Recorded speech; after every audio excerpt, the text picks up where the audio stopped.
GND 20-something or other. I don't even know the number anymore. I've done so many. No, I think we're like 24. And kind of along the same path of a couple episodes ago, I had a gal in here who was a golf influencer and a social media manager. So keeping along those lines, I've got another heavy social media influencer. She's got all kinds of stuff on the go. Came in from BC for a quick trip to the AGM. Brittany, welcome. Thank you so much for having me. Awesome. Well, you earned it. You're all over my page. It's just kind of happened. It feels like. Yeah, you just kind of blew up all over the place, I guess, right? I mean, you've been taking swings at all kinds of things for years, right? Yes, I was more fashion, beauty type of industry, and then got into politics, and I was like, wow, we can branch social media influencer vibes, which I really don't like the word influencer, but I like to say like content creator, but we can blend that with politics, and we can get a whole bunch of new young people involved and interested in the movement. Very true. Yeah, I concur 100%. In fact, Victor and I were just speaking before. We were talking about, I mean, obviously it's a big night tomorrow with the U.S. election, and Yes. we don't have to go on about the Trump-Harris bullshit down there, but we were talking about our predictions and what do you think, and then we were talking about Trump's social media game. Yes. It's insane. It's definitely improved, I will say. Yeah. My kind of aha moment was when Kamala Harris invited I actually know, I'm not going to give Kamala Harris credit. I'm going to say Kamala Harris's team, they invited 200 influencers to the DNC. And that overnight, Kamala Harris, I hate to say this again, became almost like the it girl on social media because all of those influencers came and they shared their authentic experience with their audience. Right. And then all these TikTok sounds started getting created about Kamala. And then it was just this huge hype overnight. So when I saw that, I was like, okay, how can we capitalize on this in conservative politics? Yeah. So then I went to a Pierre event in Vancouver. Yeah. And I documented my experience in a more influencery style way. Right. By Just being kind of like, being come there. with me to a Pierre Polyev event. Huh. And that really took off on Twitter. And I don't know if it necessarily took off because people liked it or they were confused by it or they didn't like it. But it got like 200,000 views, which was pretty cool. Yeah, it's awesome. Yeah, congrats. Yeah. And you're like, what the hell am I doing here? But I like it. Yeah, so I was like, okay, well, and when I got in front of Pierre, I was like, we need to find a way to do this in Canada because they're doing it in the States, but they're not doing it here. Yep. And then I feel like once Kamala did that, that's what I think when Trump's team was like, okay, let's ramp this up. And then it just started, his whole campaign started going more towards that method as well, which I think was really good. Well, I wouldn't have known that. You're in that space. Yeah. I was thinking, I thought she was behind the ball, and I thought he was kind of the front runner in the social stuff, but what do I know? Yeah, I feel there was definitely things that he was doing, but I feel like it was just because she kind of just came out of nowhere. It seemed like no one really liked her that much, and then it was like overnight she became this thing that people loved. Right. Like oh, I'm going to vote for her because she's a woman, or you know, it. But a lot of that was the TikTok, the huge push that it got. That crowd. Yeah, for sure. Well, and politics does very well on TikTok too. I've even noticed, like, since I started this, and I've mentioned to some others in here, Brittany, what got me in here to do this is I like connecting with people. Yes. But I'm a defender of the energy sector, and that's my whole game. And so, not game, but wherever I can defend it, I'm gonna do it or debunk whatever misinformation is out there. But I did, one interview I did in here with John Barlow, MP, fantastic guy. But that thing just went bananas on TikTok. But I think it was because the younger gen really didn't understand the carbon tax and that it was coming into effect and it was going to affect their daily lives on everything that they purchased. So a lot of the comments were, this is where I get my news, and this is where you get real information. Yes, and you do that very strategic thing by having short clips with the captions to the point, maybe like a little bit more controversial, spicy content that you clip. And that is what you should be doing. So you're doing it correctly, because you need that hook and you need that quick, to the point content in order for the young people to absorb it, because now their attention span is like this. So they don't want to watch a huge, long, drawn out thing. They want to see that quick little thing, and then they'll be like, okay, now I'll go watch the whole thing because I'm really interested now. Yeah. Yeah. It's true. And it's not just them. That's how we consume it now too, right? I'm like that now. Yeah, I mean, you're zipping along, and I'll derive some clips from this, and some of them will be, because you can do up to a minute and a half or something on Reels. Yep. Minute and a half, I think. Yeah. And even then I find, it's kind of lengthy. Like for someone to stick around for a minute and a half, it better be damn good. Yes. Right? Or there's going to continue. There's a million videos on there. You know all about it. Yeah. So what was your previous venture before you found yourself in politics? What were you pushing on, or not pushing? What were you doing on your social media? So I am a hairstylist. Yeah. I've been a hairstylist for 15 years, and I've always just loved fashion, beauty. And when Instagram kind of started, I want to say it was maybe, say, 14 years ago. I can't exactly remember what year Instagram started, but as the platform developed, I just kind of went along and grew with it.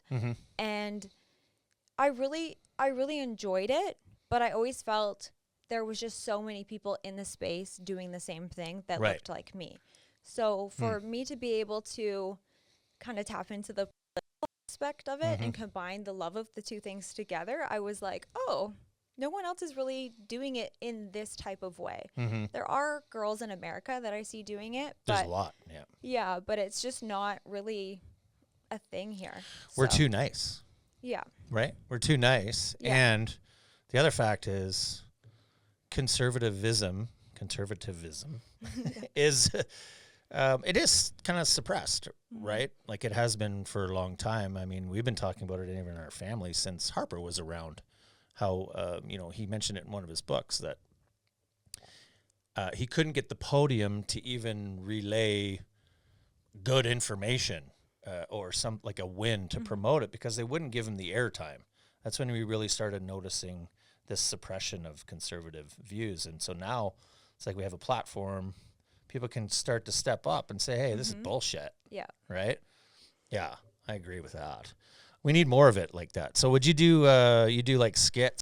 I used to watch some of your things, we'd get into the differences of liberals and conservatives. And I love it. I mean, so when I started with Canada Proud, I said, we should take these trending sounds and put a political message over them and see how it does. And I feel like some of the audience is receptive, some's not, because obviously of the older crowd that maybe doesn't really understand that type of marketing, or the trendy sounds. They don't understand why you're lip syncing to a song and then putting a political message over it. Yeah. But the skits were fun as well. And now I'm just playing. I've been doing so many different things, and I feel like I'm throwing everything at the wall to see what people like the most. Right. So, yeah, I guess so. I mean, definitely a niche market. And again, Canadians are just so freaking nice. But I think the timing is good for it, because everybody's pissed off. Yeah. Hurting, inflation. Everybody feels like they're kind of being whipped, right? So, yeah, we need to push back. Yes. And that's just the whole point, And then, so speaking of that, I mean, so you found yourself in politics, and now, so you just had a big run out there. You were first you were in BC. Well, you're from BC, Vancouver, or I'm from Vancouver Island. Vancouver Island. Yeah, so I'm in the land of the orange. Yeah, our North Island just went blue, which is good. Yeah. So we're seeing a shift there. I think we probably could have maybe seen a little bit more of a shift Lower Island, but maybe that will just take some time, because we were green in my riding before, and now we're NDP. So I feel like maybe maybe it's shifting. We're about 650 to 700 votes away from blue. So that's still like a very positive change in my opinion. Yeah, well, there was a big swing. They went from like 2% or something in the last election to almost getting a majority. I mean, it's historic regardless, and it's so exciting just to see the momentum happening and the blue wave. It was the country. Yeah, it is happening. And so, how was the experience? Did you like it? And you were door knocking and you were getting out there? I loved it. So, that was part of, I guess, what I was trying to do with social media was with my followers. I didn't want to be nonpartisan, but I wanted to be like, okay, yes, I'm conservative, but this is the behind the scenes of what it's like to door knock, because people talk about going door knocking, but they don't show you what it's actually like. And, in BC, you never know what the weather's going to be like. So one day we're door knocking and it's beautiful and it's sunny. And then the next thing you know, it's pouring rain. And, just funny little things like you knock on the door and the candidate, my local candidate, he's like, oh, that dog. You can tell someone's like, they learn the barks of the dog. They're like, yeah, that's a not home bark. Nice. So, and, just seeing, I thought at the doors people were pretty receptive and most people are pretty kind, and some people just be like, oh yeah, no, I'm not voting for you, or they'll be like, oh maybe, because there's obviously like in BC 1 second I should say it's raining and the next second it's sunny, so you never know what weather you're gonna get. And we power through it, we go through, we're soaking wet. But then at the end, we get to go have like a beverage and hang out and talk about everything. And I did some behind the scenes with my candidate to show younger people like, okay, this is what it's like to spend the day with a candidate, to go door knocking. This is what this is how the hard copy works if your app's not working, if you're out of service or something. And this is how the app works. So we kind of did a video on that. So like spend the day with me door knocking with a candidate. Yeah. So that was cool. So who's your candidate? John Corey. John Corey. Okay. Yep. Yeah. So I just kept trying to decide what type of content we could make to just to get people more interested and see how the process worked. Right. And then my best friend and I, we started making cheesy, like, we're conservatives video. Of course we want to axe the tax, or, just like kind of generic little we're conservative things. Like, we're conservatives. Of course we want to put pedophiles in jail, things like that. Yeah. And then I was like, wait, we're going into a BC election. We're BC conservatives. So then I started just looking through, finding ideas based on what their ideas were, because I wanted it to be as true to what their platform could potentially be as possible. Sure. And so then we started doing like, we're BC conservatives. Of course we want to protect our forestry. We're BC conservatives. Of course we don't want the emergency rooms to be closed. So we started doing things like that. We're BC conservatives. Of course we support John Rustad. And so we started doing these kind of cheesy little videos, and then the party started resharing them. And I was like, awesome. Oh, okay. Well, they like it, obviously. And there was a little bit of controversy. Like, some people were like, this is so unprofessional. Or like demeaning. Or yeah. And we're like girls, and, it was summer, so we're in skirts. And yeah. How dare you? How dare you wear a skirt? We be cute? Terrible. Yeah. So some people see it as like cringy, but it's just, you're following a trend. And this trend took off. So much so that at the very end of the campaign, I reached out to candidates across the province to be like, hey, can you send me a clip of you saying, we're BC conservatives, and then talk about maybe something that is important to you. Yeah, sure. In your riding specifically. So then I like clipped it all together, and then I was so mad at myself because I was like, I should have been doing this the whole entire time with the candidates, but sometimes the ideas just come to you. Yeah. Even if it's at the very last day before election. Comes too late. Yeah. Oh, yeah, that's super cool. I mean, that's where everything is gone. The social, you got to have all the parties, they need to play in that space, whether they like it or not. Yeah. Yeah, they're not going to get any traction. So you find yourself now toiling in all kinds of politics, so much so that now You were the reason why you're here. Mm-hmm. You were also just up in Red Deer at the AGM for the UCP. Yeah. So funny story. I went to CSFN in Red Deer in September with my friend Sarah. Yeah. And we were like, we're never going back to Red Deer. Sorry, Red Deer, and sorry to my friends. They know in Red Deer. I don't know. We had a really weird experience last time we were there in Red Deer. Like, yeah, I don't know why. It just the energy was weird. But I was like, I'm not going back to Red Deer, and she was like, well, the AGM's in Red Deer. Are you going to come back for the AGM? And I was like, oh. I have to leave my hotel? I was like, okay, I guess maybe I'll come back for the AGM. But I don't know if you know this, but if you wanted to be a spectator for the AGM, like out of province, it's $1,000.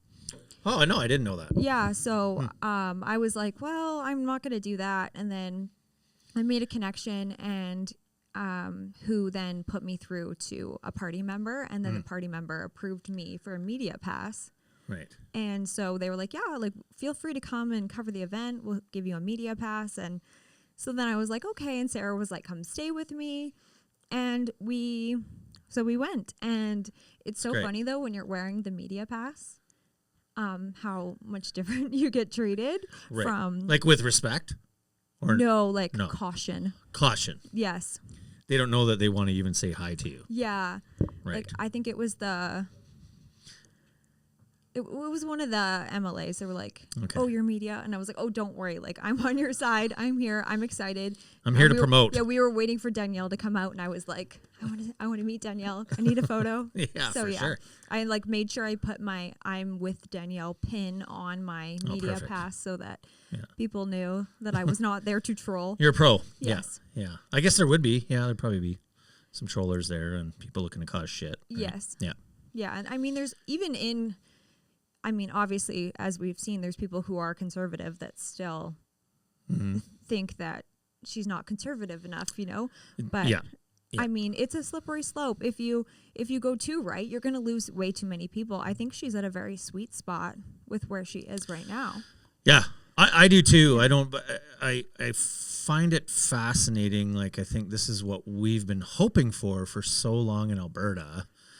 But then I've met people even downtown in the sector that, not many, just a couple, that absolutely hate her guts. Really? And I don't really know.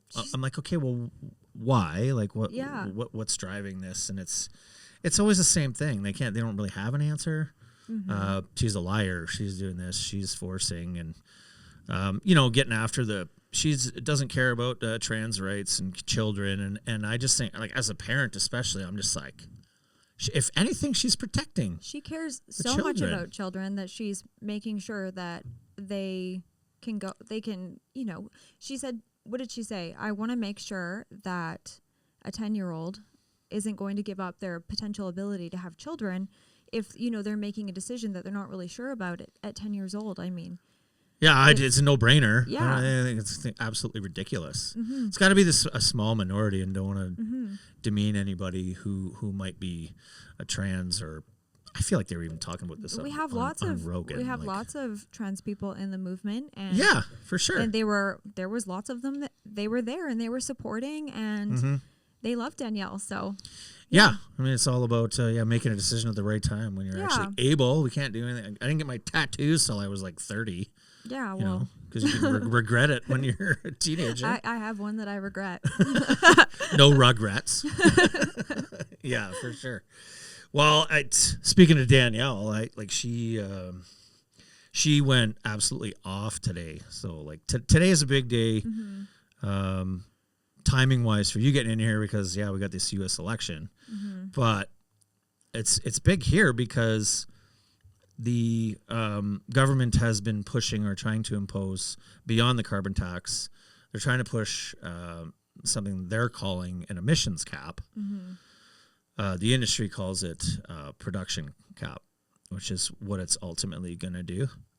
So I don't know how familiar you are. Like, I'm 50, so I remember I went off in here a couple of times on this, but there's a pattern between Pierre Trudeau, who was Justin's father, and there's a definite pattern. And the first time, so Pierre was prime minister in the 80s. Mm-hmm. Okay, so he brought in something that was called the National Energy Program.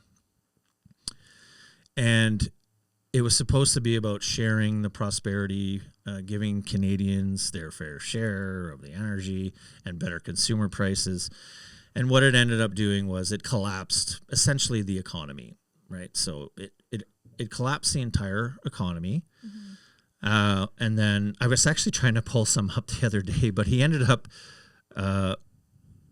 here's how, not delusional, what's the word? Not grounded in reality. Here's how not grounded in reality Pierre was. He imposes this on the resource sector, which essentially collapses. Mm-hmm. So all these towns, including a town in Sudbury, which was mining, towns in BC, everything collapses. Mm-hmm.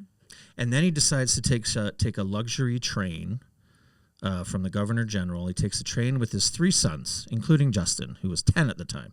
And they ripped across Canada on this luxury tour. And what happened? What the? Doing. Swear word. Doing. And anyway, he went across all these towns, and people started throwing eggs and food at the train. Right. And it got nicknamed the Caesar Salad Express. And then he ended up actually giving someone the finger in, I think, Salmon Arm. He had a beer. I remember this now. Yeah, and he gave the finger, and there's like a famous portrait. It's funny how they try to bury that now. You don't see his statue getting ripped down anywhere. Mm-hmm. But he gives him the finger, and so as he tours across on the train, the crowds grow. And by the time he gets to Sudbury, there's like 500 people there. And anyway, he just wasn't really smart with thinking it through. He just pushed his ideology on people. Mm-hmm. Well, we need to share your wealth. Yeah. It was just about wealth. So this is why we call this 2.0 with Trudeau. When he got in, we were all super nervous in the West, especially the resource-rich towns. And then here we are. It's just a new label, climate control. And so they came up with this emissions cap on the industry that but they don't even mention in the statement how they're going to measure methane because they don't have any parameters. They don't know how they're going to measure it. Right. But just this morning, of course, so he releases it today, day before an election, so it gets fucking hidden in all the headlines and it doesn't come out because everything's about Trump. Right, that makes sense. Right? So it all comes out. And I was reading the press release and they talk about how they've been consulting with industry. They have absolutely not been consulting with industry. And so I do urge everybody to watch that clip, but that Danielle absolutely lost her marbles today. Oh, she was upset. Yeah. Rightfully so. Well, she should be pissed. Yeah. I don't think people really do not understand how this will affect us individually, not just resource sector. Yeah. This is GDP per person for the entire country. It's like 400 and something. I can't remember. $400 something per person more a month or per family a month? Per family? Yeah. Well, that sounds about right. I mean, there's 400,000 jobs. Yeah, what are you pulling up there, Victor? Just looking up some emissions and stuff? How do I pull it up? The Danielle? If you go to, just go to Danielle Smith press release, or no, statement today, speech today even. And, one of the reporters actually asked her, geez, you sound really angry. Upset. Yeah, why are you so angry? Danielle, you seem really upset about this. And she's like, of course she swore, actually. She did, yeah. She said, yeah, I'm pissed. You're damn right I'm pissed. Yeah. Well, yeah, I can't stand it, and that's part of the reason why I wanted to get in here to defend against this kind of thing, because what she's saying is, like, our natural gas, not to bore you with stats and shit, I like to pump it out. I like to tell people I'm still a baby in politics, so I'm learning a lot. Yeah. And I love that. And I want other people to learn with me while I learn. So perfect. Open mind. Yes. Yeah, and I'm still learning too. Mm-hmm. And we can learn from each side too. I can learn from people on the left and the middle. Have great conversations with my neighbors actually all the time. And they're, he's more liberal, but we have good talks. But so what I was trying to say, I mentioned in here before, like our emissions in Canada is like 1.7% of all emissions on the planet. It was 1.5, now it's 1.7. And a big reason for that is converting to natural gas, which cuts your emissions in half immediately. Yes. And if they're talking about we're doing what's right, but we're still importing all of our oil and gas from Saudi Arabia. So it lands on the East Coast at Irving Oil. We get all this Saudi Arabian oil, and we don't talk about their ethics there, right? I mean, how do you feel about that? Like, I feel like that's so crazy because, I mean, as someone who obviously is new to all of this, it makes no sense to bankrupt our country to go to zero when you have places like China who they're just going to ramp up everything. So our emissions can go down, but then our country suffers for it. And everyone else, they're not going to stop polluting. No. So why should we, with this tiny little amount that we have, and I know people will go off and they'll say, oh, it's because per capita, our population's smaller, and per capita, we cause more emissions than other countries. But I hear that a lot at the same time, it's just, why should we have to, like, we're doing it the most efficient, the cleanest, the best. We should be ramping that up. Like she said she lowered the emissions on everything.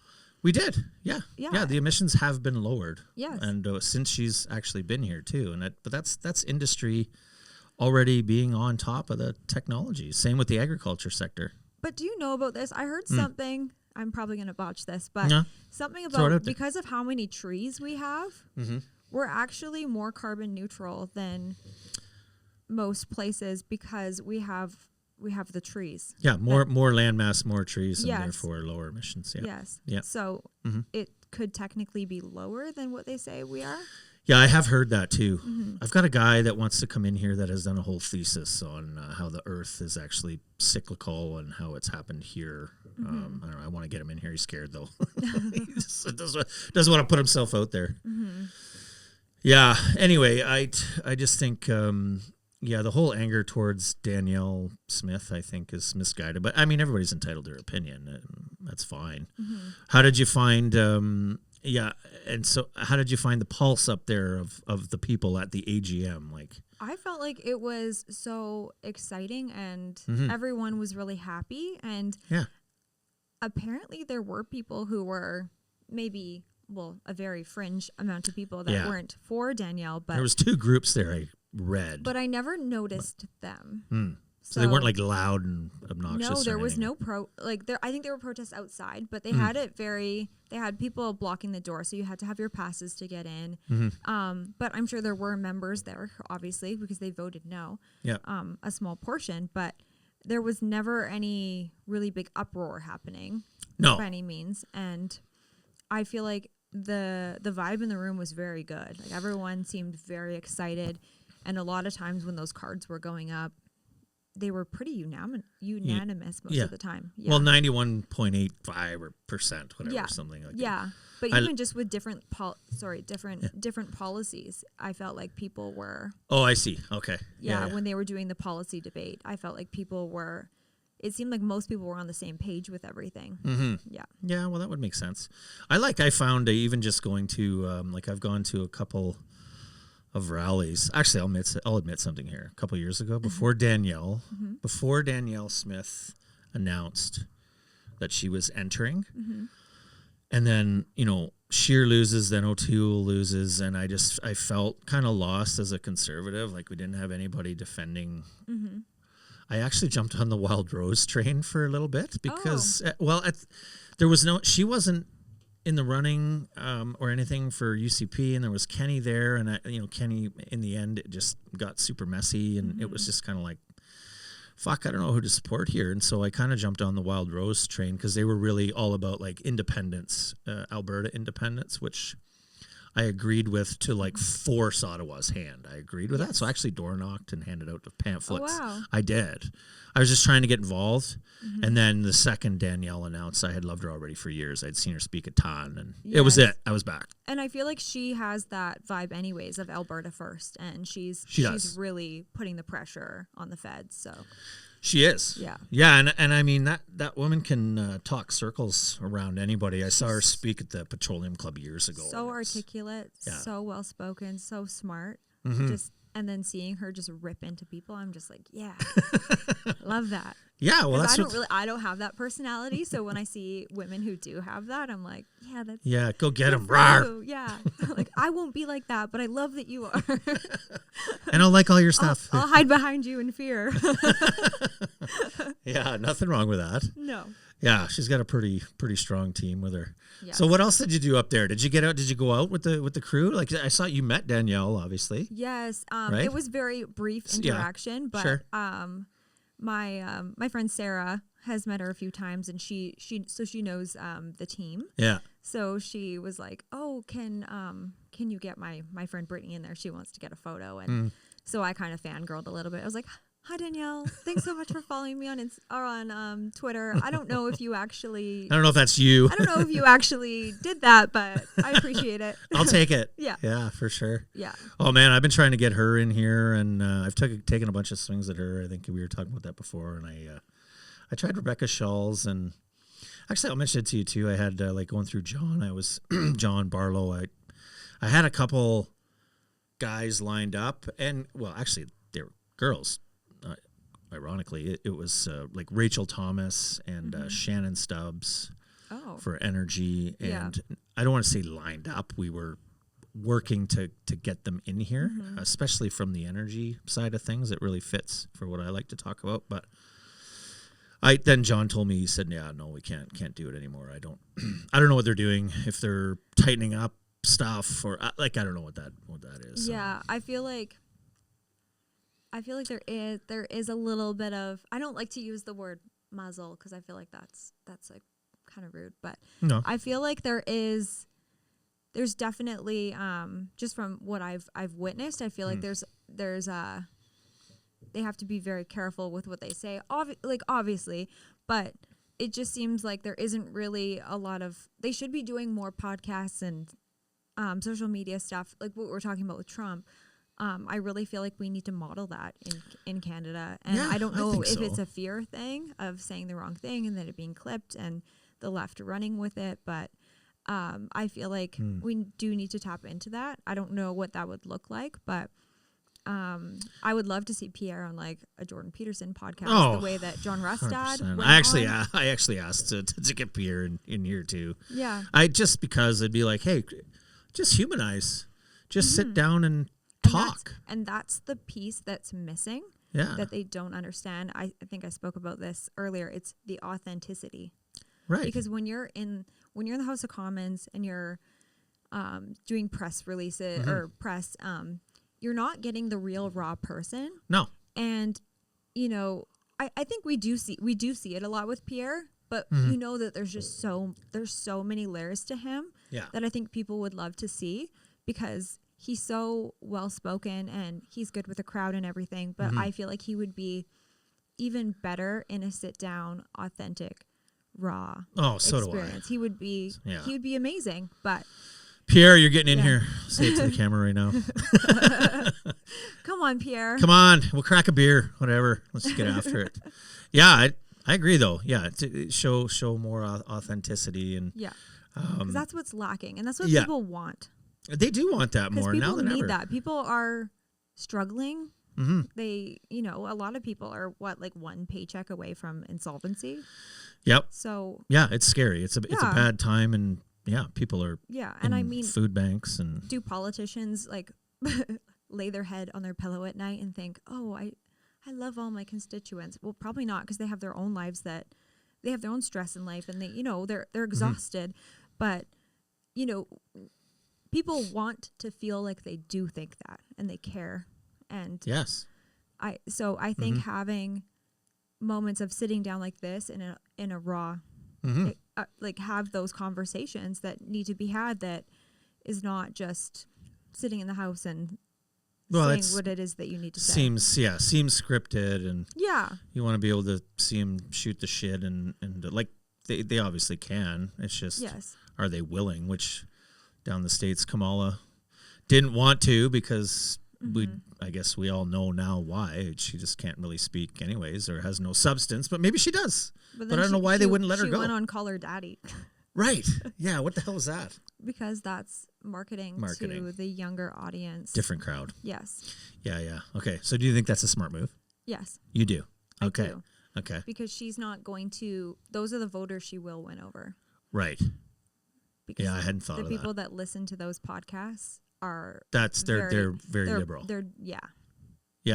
Fair. Yeah, I mean we can stereotype in here. Everybody does it anyway. Yeah, because I mean, I don't listen to podcasts like that because I feel like some of it I'm like, oh, it's a little raunchy, or like I'm like more conservative and I'm more traditional, so I'm like, I don't really agree with a lot of these things. But what's it about? I don't even know what it's about. I've never listened to it. I think it kind of started as, I mean, it's called Call Her Daddy. Call Her Daddy, yeah. So it's like a sex, like getting into. I think some of it was like a lot of it was that, and now it's kind of branched more into talking to celebrities and getting raw and deep with them. So I think that's kind of what they thought with having Kamala Harris on there. She claimed she reached out to Trump and he denied going on it. But I guess, all right. Well, I guess, hey, maybe that did happen. Like, I can't see him saying no to a show, but might be out of his element there, right? Yeah. Especially with some of his past and I guess women stories. I don't know.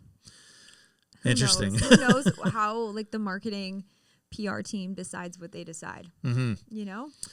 Yeah, that's why I was thinking about this whole if some of the conservative MPs and maybe they don't want to get in here, or, like you've got a year till election time in Canada, right? We've got 1 year, and they're so far ahead. And I always say this to my buddies. I don't like that we're this far ahead right now. Like something's going to go down in the next year. I don't know what. Call it a scandal, something they got up their sleeve, or I have no idea. But it is an early lead. I don't like that, but maybe that's why they're tightening. But I think they should branch out now to reach more, because really he's seen as an attack dog right now. Yeah, which he is. But there's so much more to him than just attack dogging. Yeah, right. Because obviously with Jagmeet being like, oh, I tore up the agreement, and I had some people say to me like, oh, well, I think the election's going to happen in the spring, say. Like a lot of people are saying that. But I guess, as someone who's very new and doesn't have an opinion based on being in politics for years and looking at it from that type of lens, I'm looking at it from more of a PR type lens. Sure. And Jagmeet Singh now has probably, like, if we wait a whole year, he now has a year to rebuild his brand, per se. He does. Where people can now look at him differently and say, okay, well, you know what? Maybe Jagmeet, they're not going to associate him with Trudeau if he tears up this agreement. And then a year from now, it won't be like the duo. Yeah, the two-headed party. It'll be Jagmeet, the NDP leader, and then Trudeau. And look how horrible and bad Trudeau is. And we're distancing ourselves. But then still not allowing an election to happen because he wants to ride out, whether it's the pension, whether it's to ride it out to get a better narrative going about him. Who knows? But that was kind of like a random theory that I had, which I hadn't really heard anyone say, because I don't think that they would think of it like that. But that's why I like having you in here. Yeah, that's good, because I wouldn't have thought about it that way. I think about it. I look at the numbers, like in the House, and like put it this way: if let's say this emissions cap, it's a big deal. So let's say, like Jagmeet has torn up his agreement, right? Rabbit ears, torn up. It's to separate himself. But now he sees no need. Like if the Bloc has now, so the Bloc pushed the Liberals and said you had until the 28th. And you have to raise the pension. You're gonna raise the pension. If not, we're going to vote or whatever. Anyway, he didn't raise the pension by the deadline, Trudeau. So now they're saying they side with Conservatives. So let's say this emissions cap thing is that much of a big deal, because it is. Yeah. Then you have the Liberals and NDP together, essentially, and then Cons and Bloc together. So the seat numbers are this: 156. Okay, Liberals have 156 seats in the House. NDP have 25. This was as of March 24. So 181 combined, Liberal, NDP. If the Bloc decides they want to side with the Conservatives, they have 100 and total. They have 150. So 181 to 150. They're still short votes. Yeah. What I'm hoping, I mean, I want Trudeau to stay on until the end, don't get me wrong, so he gets his ass kicked on the election day. I want to see him. I want to see him get his ass handed to him, for sure. Because sometimes I wonder, is he in it based on delusion that he thinks he can win? I think that's a big part of it. I do, based on everything, and we can talk about some of that stuff. But what I was thinking was, there's actual dissension in the caucus, the Liberal caucus. You've got 20 backbenchers who are grumbling, but essentially you've got a 31 seat difference. If you could get 31 backbenchers of Liberals to say, you know what, it's time, side with them, you could potentially have an election quicker if they brought this. That's what I just thought. I just thought of it the other day. I was crunching the numbers. I'm like, if there's enough Liberals that are pissed off. Well, do you think that was a tweet I said recently was the Liberal caucus, mutiny or mirage? Well, because, I think of that too. Yeah, is it all just smoke and mirrors? Yes, and I mean a lot of it seems to be like, you know, we apparently have how many MPs was it? You said 30 that are. Well, they're saying that they don't agree with him. They got 24 signatures or something. Yeah. Yeah. So, but I'm like, is that actually going on? And why? Yeah, is it real? Why are you still backing this guy? Like he makes you look so bad. So that's why I wouldn't be surprised if maybe the NDP or the Bloc, I don't know who you would think potentially could become the official opposition. Say the Conservatives take power. I could see the Liberals not being the official relegated opposition. to they're like out. Yeah, they're obliterated. They're like a Green Party. No, not that low.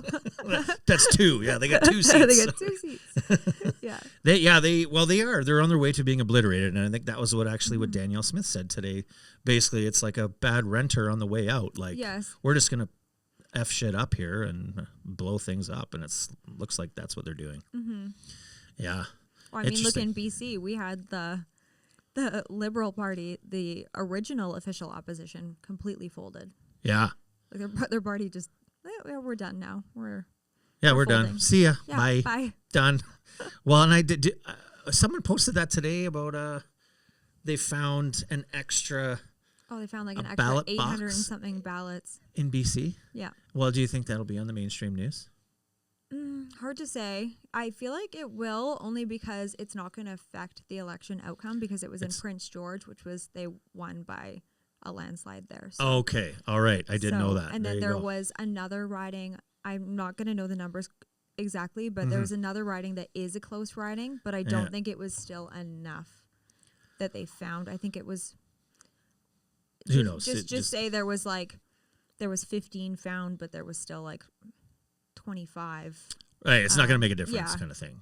Yeah, but the problem is that with the election in BC, I think because so many people had thoughts about what happened with the American election, and then when the count was happening, and then all of a sudden the count stops, and then there's the mail-ins, and then there's the phone-in voting, and then there's ballots that went home with ballot boxes that went home with people. Yeah, I'm not saying that I don't have faith in election integrity in British Columbia, but the problem is that there's so many people skeptical that it added to the skepticism.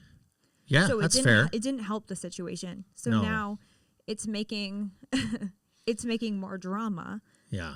Because now people are like, well, why is this happening? And then people are feeling like they don't trust it. So they don't trust it. Yeah. And then this happening makes it even worse, because it's like, okay, well, elections BC, you need to get your stuff together, because that's not a mistake that should be happening. You shouldn't just be finding after a couple of weeks now, you're finding 800 and something. Yeah, that can't happen. Ballots. Yeah, it can't happen. No. And they got to lay the smack down It's something unacceptable. fierce. Yeah, 100%. And Yeah, either way, it doesn't matter. There's votes in there. Is it true in Alberta that you guys banned, or Danielle Smith banned, the tabulators? She did. Yeah. Yeah. Yeah. Yeah, and so people obviously are, they're skeptical of those as well. So, Yeah. I mean, we used to do only hand counting. Only hand, and we would find out the night of the election. So I don't know if it's... And with the mail-ins, you think the mail-ins would have to be in by the day of the election? By the day of, yeah. I don't understand how they're still collected after. Yeah. But I guess they give them the postal... Because the postal system could be slow, but then they should adjust the date in which they start allowing mail-ins then. Because you should have all of the ballots there by the day of the election, in my opinion, but... Yeah. Who am I to say? Just little old you. Yes. Hey, just doing your thing, bouncing around the social media world. Yeah. Bopping around. Bopping around. Yeah. Well, what's your plan? What is your? Do you have any immediate plans in terms of where you want to take this thing? What are you thinking? I don't. Or can you divulge anything? I can't divulge because I don't know yet. Okay. I'm still in this phase of where do we go from here? Yeah. Because I love it, and it's fun because I live in a small town, and for me I was just bored, and I was like, what am I going to do with myself? And I started getting to go to all of these events, and I'm like, I'm having so much fun. This is awesome. Yeah. So, and I just met this. So when I didn't realize when I went to CSFN in Ottawa how easy it would be to network there, and maybe because of the hairstyling background that I have, I'm really good at talking to people. Yeah. But I felt like I left there after that weekend having like 50 new friends. I was going to say, I probably had 1 million connections. Yeah. See, networking, Victor. We were talking about it earlier. Yeah, networking is... It's huge. It's so huge. Huge. Yeah. So I felt like I was prancing around that conference, making friends everywhere. And yeah, so I mean... Well, and you're with like-minded people too. That's the thing. That's the big thing that I've said is, and I could go there and I wasn't scared to say how I felt about COVID or how I felt about anything. Yeah, you nothing suppressed. Most of those people feel the exact same way that I do. And then you realize when you're there, you're like, wow, I'm with my people. I'm with my peeps. This is my tribe. Yeah. That's the part that I liked too, hitting the rallies. And there was one up in near where I live in Grey Eagle. I think we went for Nixon. Anyway, we went up there for the rally. It's just, when you're around your people, like, and I'm sure Liberals or NDP, everybody would say the same. Like, but when you feel like you can say things that aren't such a trigger for the left in this case, it's, nothing should be a trigger. I don't. No, and I mean, all during COVID, I hid out, and I did feel like I was fringe. Yeah, me too. They made me feel like I was a bad person, and I felt like I couldn't talk to anyone or say my views or anything. And then, one day I was just like, screw this. I'm going to a Pierre rally. I was in a relationship for a long time, and I had left it, and I was like, okay, I'm single now, where I'm going to meet hot, like-minded men. I was like, Pierre rally. Pierre rally. Yeah. Nice. Yeah. Ah, good work. Very smart. Very smart. Yeah, and then my girlfriend and I went to it, and I was like, "Wow, it is." You're like, it's crawling. There's a lot of blue collar men in here. No, it was a sea, and I mean the town that I live in, it's like not terribly small, but maybe like a Red Deer sized town, and slim pickings. Yeah. Well, they're not, especially if you're born and raised there. Right. Yeah, you know like, everybody's. You either know things you don't want to know about them, or your friends dated them, or everybody's been handed around. And or people are already married with kids, or you hear about their really messy divorce. Because I do hair, so I hear all the gossip. Oh yeah, you have it all. Yeah, so yeah. So you should do your own podcast about that and just out everybody, all the crazy stories. Just tell all the stories. Spill all the shit. Yeah. Oh, that's wicked. Well, so I guess like you said, you don't know what's going to happen Here you've got some ideas. Like, you obviously have a good mind for it. Like, you do have a good page, and you've done a ton of different things on there in social media. So yeah, I mean, I won't say who, but there is like a few gentlemen that I have met that I really trust. And I think sometimes in this world, as a woman, it's kind of hard to navigate. Like, do they just like having you around for have you around because you're a hot girl? The way you look, or do they actually genuinely like you and they want to see you do well? So I guess that's fair to say that's how all women have to kind of operate, right? Yeah, yeah. Get your guard up kind of thing. Yeah, you do have to be careful. Yeah, And I mean, I've met a lot of amazing, very respectful men in this world, so I'm not trying to say anything bad. No, sure. I am used to working in an industry with mostly women, so yeah. Anyways, but there are a few people that I really do trust that I want to work with, so I feel like opportunities kind of have come around, but then I keep holding off, waiting for. So if they're listening, they know. Let's get it together. Pull the trigger. Let's Speaking of going. trigger, yeah. Let's get going. Yeah, it's time. So let's get after this. It's another one that I was going to talk about that I thought was maybe not a great idea. I don't know if they were. I saw the Conservative, like, I think I'm speaking from myself because I wanted to get a bunch of them in here. I really wanted to have the normal conversations, but then I feel like they started doing like their own, where it's like Michelle Ferreri, or who was a host or a podcaster of sorts prior. I think she was. Yeah, she was. I like, didn't know that. Yeah, great speaker. We connected a little bit on social. She was my number one person on my list that I wanted to meet when I went to Ottawa. Is that right? Yeah, she's wicked. And I got to meet her, and I was like, oh yeah, just fanning for sure. Yeah, she's I know awesome. it was so lame, but I didn't care. Well, who cares? My friend Jennifer L was like, Michelle, Brittany wants to meet you, and I was like, oh. And so I did get to meet her. You did, eh? I love Melissa Lantzman as well. Yeah, Melissa Lantzman, and and then I got to meet Tracy Gray. And you did. Tracy Gray is just the sweetest, kindest. I love the family, but he's just firing up snapshots here. Yeah, Lantzman. Yeah, and I like Michelle Rumpel-Garner. I like. And, I've never met her. I've never met her either, but. No, but I was going to say they were Blaine Culkins. I have to give a shout out to him. Oh, okay. He is my most favorite. He is your fave? Yeah. I feel like he's like, if I had a political question, I know I could go to Blaine and be like, what's going on with this? What is the deal? Yeah. I was just thinking right now too. You know what they should do? Do like remember hockey cards? They should do like conservative. They should have MP cards. Like trading cards with MPs, and all us political geeks could trade them around. You got a Pierre card? Yeah. Is it shiny? Oh, they got the Pierre card still on my spokes on my bike. Yeah. Well, no, but I was saying they were gonna. It looked like they're trying to do their own kind of pod or something, or they do interviews, but like with each other. That just seems very staged to me. I just don't think the masses would eat that up, I don't know.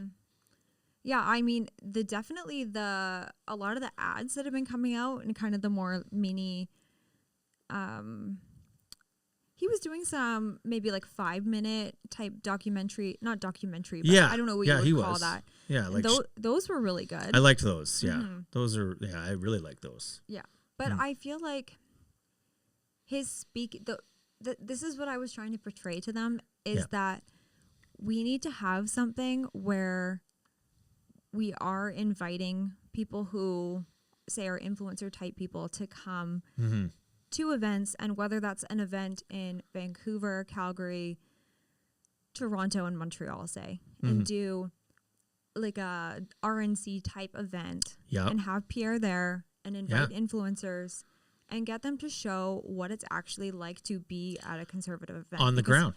I can tell you there are people who think that we are all of these horrible things, and then they come into the community and they're like, wow, I thought conservatives were all of these horrible things, and then I realized, wow, you guys are great. Yeah, so, bunch of Bible thumping, gun tooting, oil dumping. Yeah, or just like, anti-trans or anti-everything. Yeah, basically. Yeah. So, it's just, it's not until you're there you realize that. I was actually speaking about this with someone else, that he's a podcaster as well. He used to work for the Ryan Painter. He worked for the NDP before. And then he switched, and at one point, I'm sorry, Ryan, I don't know what your awakening was, but but he actually decided, okay, well, you know what? I actually think I do have more conservative values.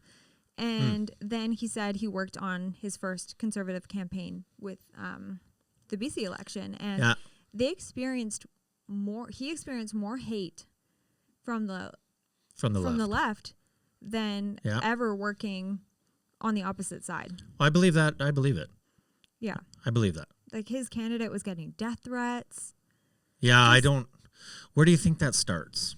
I mean, I feel like in this day and age right now, Trudeau he pushes the division, but it just feels like, if there's anybody, if we're going to use the term left and right, anybody on the left, they just get so angry.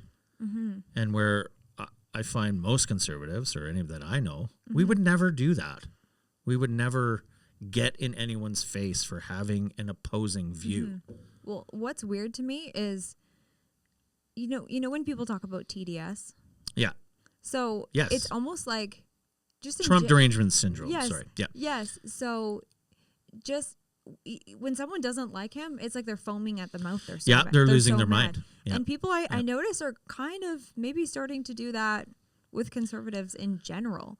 Yeah. And I don't even think they even understand why. They don't. Yeah. When I remember back when, oh man, I hate bringing my mom into this all the time because, God love her, but we have super heated arguments, and we're always, I love her. She's in Toronto. We love each other. But she, when they wanted to get Harper out, no one could say why they wanted him out. I know it was voter fatigue, or, he was a 9 year as well, approaching 10 years, but no one could say why. They just hated his guts. And they everything were is frothing. Everything's Harper's fault. And it's still Harper's fault. And I'm like, he was just boring. That's the only thing negative people can say about him. We actually had a balanced budget the entire time. He got us through the crisis, the crash of 2008. Anyway, they froth, but they can't explain why. Yeah. It's like they end up with rabies or something. Yeah. The liberal rabies. All right. Well, that was the avenue I wanted to go down today with you. And I love what you're doing on the social media and the platforms and all the back work with the politics, and we'll see where you end up. Let us know. Who really knows at this point? We'll see. See you parachuting in somewhere to save someone's campaign or something. I hope so. Right on. Thanks for coming over, Brittany. Thank you for having me.